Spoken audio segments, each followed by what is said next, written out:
noces et festins. La salle est magnifique et la table est immense.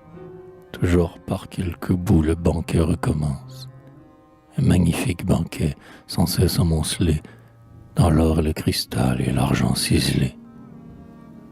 À cette table auguste, où siègent peu de sages, tous les sexes sont place, ainsi que tous les âges.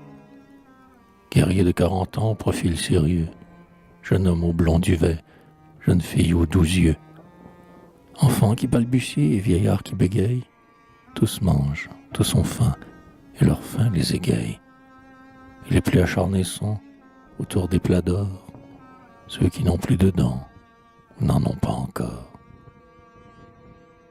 Casques, cimiers, fleurons, bannières triomphales, les lions couronnés, les vautours bicéphales, les étoiles d'argent sur le sinople obscur, l'abeille dans la pourpre et le lys dans l'azur, les chênes, les chevrons, les lambelles, les losanges, tout ce que le blason de forme étrange, de léopards ailés, d'aigles et de griffons, tourbillonne autour d'eux, se cramponne au plafond, se tord dans l'arabesque entre leurs pieds jetés, plonge un bec familier dans leur coupe sculptée, et suspend au lambris main drapeau rayonnant, qui, des poutres du toit jusqu'à leur front traînant, les effleure du bout de sa frange superbe, comme un oiseau dont l'aile en passant touche l'herbe. Et comme à ce banquet tout résonne ou reluit, on y croit avoir jouté la lumière et le bruit. La salle envoie au ciel une rumeur de fête. Les convives ont tous une couronne en tête, tous un trône sous eux où leur orgueil s'assied, tous un sceptre à la main, tous une chaîne aux pieds. Car il n'en est plus d'un qui voudrait fuir peut-être. Et l'esclave le mieux attaché, c'est le maître. Le pouvoir enivrant qui change l'homme en Dieu. L'amour, ni à les poisons. L'amour, filtre de feu, fait du souffle mêlé de l'homme et de la femme, des frissons de la chair et des rêves de l'âme. Le plaisir, fils des nuits, dont l'œil brûlant d'espoir, languit vers le matin et se rallume au soir. Les meutes, les piqueurs, les chasses effrénées, tout le jour par les champs au son du corps mené. La soie est là, les lits de cèdre et de vermeil, fait pour la volupté plus que pour le sommeil. Ou, quand votre maîtresse en vos bras est venue, sur une peau de tigre on peut la coucher nue. Les palais effrontés, les palais imprudents, qui, du pauvre envié, lui font grincer des dents. Les parcs majestueux, pleins d'horizons bleuâtres, où l'œil sur le feuillage entrevoit des albâtres, où le grand peuplier tremble auprès du bouleau, où l'on entend la nuit des musiques sur l'eau.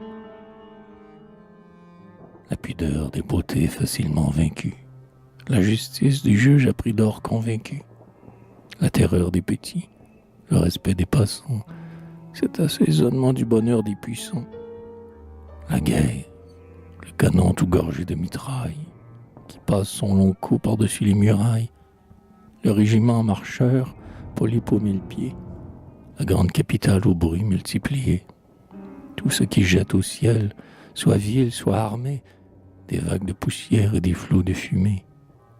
Le budget, monstre énorme, admirable poisson, à qui de toutes parts on jette l'hameçon, et qui, laissant flot d'or couler de ses plaies, traîne un ventre splendide, écaillé de monnaie. Tels sont les mets divins que sur des plats dorés, leur servent à la fois son valet affairé, et que dans son fourneau, laboratoire sombre, souterrain qui flamboie au-dessus d'eux dans l'ombre, prépare nuit et jour pour le royal festin, ce morose alchimiste, appelé le destin.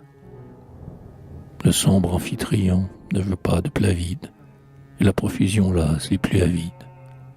Et pour choisir parmi tant de mets savoureux, pour les bien conseiller sans cesse derrière eux, ils ont leur conscience ou ce qu'ainsi l'on nomme compagnons clairvoyants, guides sûrs de tout homme, à qui, par imprudence et dès les premiers jeux, les nourrices des rois crèvent toujours les yeux. Or, ce sont là les grands et les heureux du monde, où vient tarissable, où le bonheur abonde, aux magnifiques orgies, aux superbes appareils, comme on s'enivre bien dans un festin pareil, comme il doit, à travers ces splendeurs éclatantes, vous passez dans l'esprit mille images flottantes, que les rires, les voiles, les lampes et le vin vous doivent faire en l'âme un tourbillon divin, et que l'œil ébloui doit errer avec joie de tout ce qui ruisselle, de tout ce qui flamboie. Mais tout à coup, tandis que les chansons rieurs leur versent à tous l'oubli du monde extérieur, à l'heure où table et salle et valets et convives et flambeaux couronnés d'auréoles plus vives, et l'orchestre caché qui chante jour et nuit, épanche plus de joie et de flammes et de bruit. Hélas, à cet instant d'ivresse et de délire, où le banquet hautain semble éclater de rire, narguant le peuple assis à la porte en rayon, quelqu'un frappe soudain l'escalier des talons. Quelqu'un survient, quelqu'un en bas se fait entendre, quelqu'un d'inattendu qu'on devrait bien attendre.